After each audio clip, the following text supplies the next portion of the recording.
Weekend looks cloudy. There is a hint of rain on Sunday morning, but sunshine all of next week. Songezo Zibi, I hope, now joins me. Songezo, very good afternoon.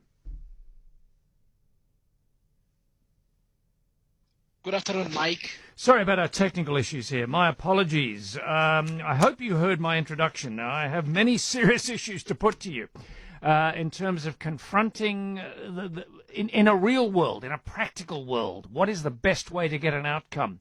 Let's start with the taxi industry. How do you believe that industry should be handled?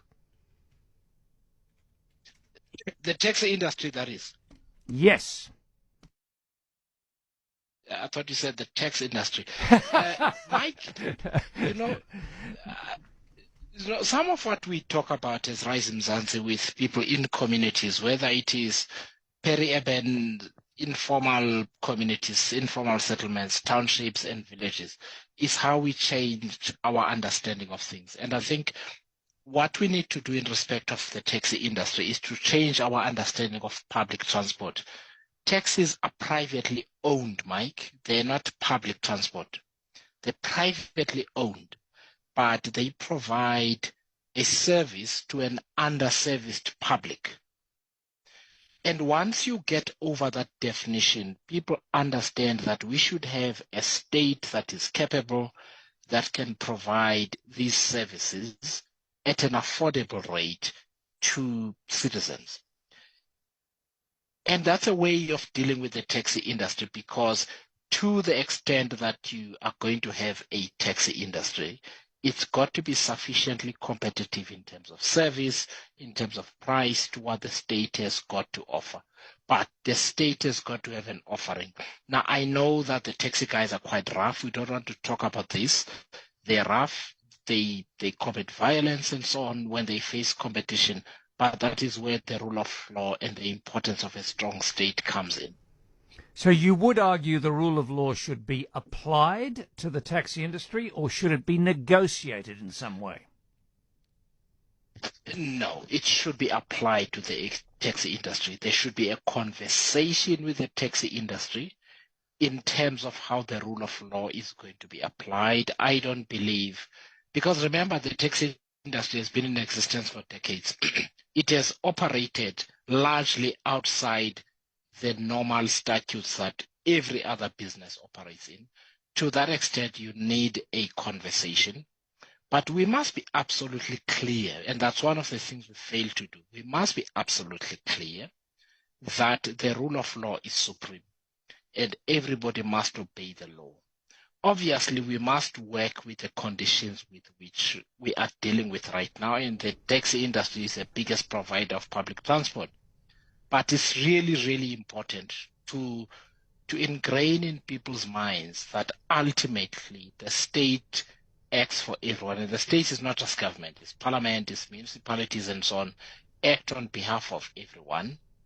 And to the extent that everyone is going to operate a business, they have to operate within the confines of the law. And when you get the inevitable pushback that we had in the Cape Town city centre yesterday, do you then back off, or do you then go harder knowing they will come harder back at you? You know, sometimes, Mike, we have to make a decision about the battles we choose. And that choosing to give up those battles has got bigger implications for the entire republic and its future. And the taxi industry is one of those where we have to have a frank conversation. The service, the quality of the service it provides to the public is poor. The level of safety that it provides to the public is poor. A lot of the operators in that industry are not registered for tax. They don't adhere to any kind of standards.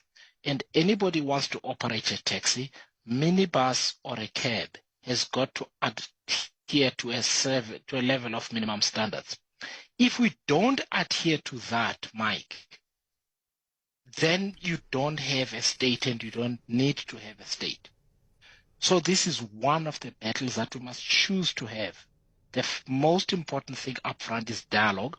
But if there is no willingness to engage in dialogue, the state is the only institution that is empowered by the Constitution to meet violence with violence. taxi industry, in some instances, in some areas of the country, has held the public to ransom, chosen to apply poor service standards and to treat the public with disdain, most of whom are poor. Now we recognize it's a lot of, the taxi industry is largely black. The taxi industry has operated without any government support.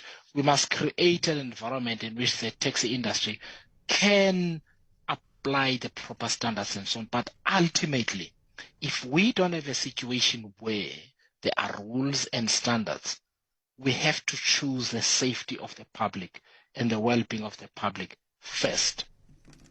Do you apply the same argument to Julius Malema with his kill the Boer, kill the farmer statements, with his various ways in which he deliberately confronts the law in that classic fascist way of his? Do you say, all right, the law is the law and it must be applied against him? Or do you look for a more pragmatic outcome, back off it, say don't give him the oxygen he wants? What's your take on that?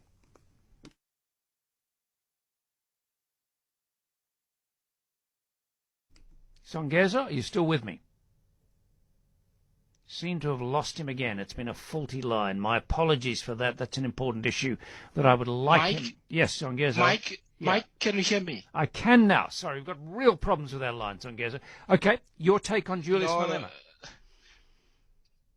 So there are two things very quickly, Mike, because I know you've got to go to the bottom of the hour news. The first is the question, we are a democracy, Mike. And apart from the courts and everything else, the UN court that the DA is going to, let me tell you what South Africans want. South Africans are hungry.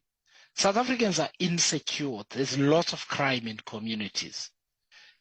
Families are feeling unsafe. Individuals are being extorted for the shoes they wear and for the right to not be raped. If you look at Mkagezweni, where Nelson Mandela grew up, to not to be raped.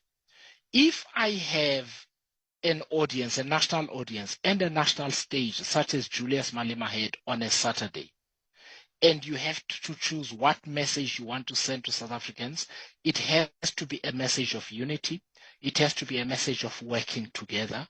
It has to be a message of solving the problems that affect real South Africans. I think what we saw on Saturday is the difference between what South Africa needs and what South Africa does not need. What would I do and what would Rise Mzansi do? I would use such a platform to bring South Africans together. But what should South Africans do next year? There are two things, Mike, to do. We are a democracy. The first is to make sure that every South African who is not registered to vote registers to vote. Secondly, you vote for someone who's going to unite South Africans. The Equality Court and the UN and the police ultimately are not going to help us. Democracy is a contestation of ideas, is a contestation of positions.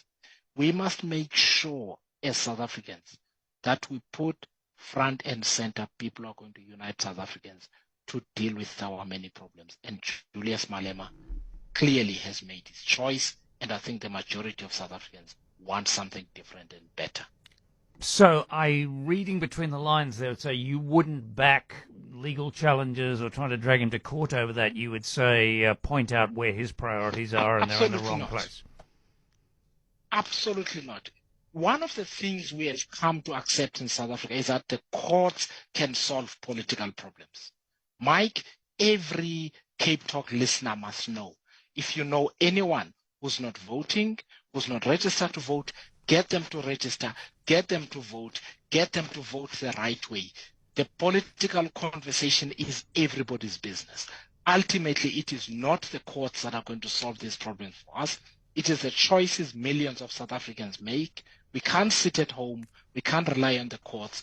We must get out, organize, mobilize, make sure people vote the right way next year, and all of this becomes irrelevant. Thanks, Songezo. I really appreciate it. Very clear-headed thinking. And Peter has WhatsApped me to say Songezo Zibi is the most clear-headed politician I've heard. I've heard him before and was so impressed I would happily have him as our next president. I like the fact that he's engaged because as a journalist, he was commenting on things and he said it's time for people to get their hands dirty and get involved. And we don't often do that, us talk show hosts, journalists, commentators, the commentariat, we tend to just criticise others. Well, Songezo is getting in there and trying to make a contribution. So I think he had some very clear thoughts there. Yes, you do have to take on the taxi industry, having first had a clear conversation with them. And no, you do not take on Julius Malema. You point out to the electorate that his priorities lie there. Is that really what your priorities are? Coming up, we've got Can't Beat, a chance to win R1,000 from Standard Bank Private. That's all after the very late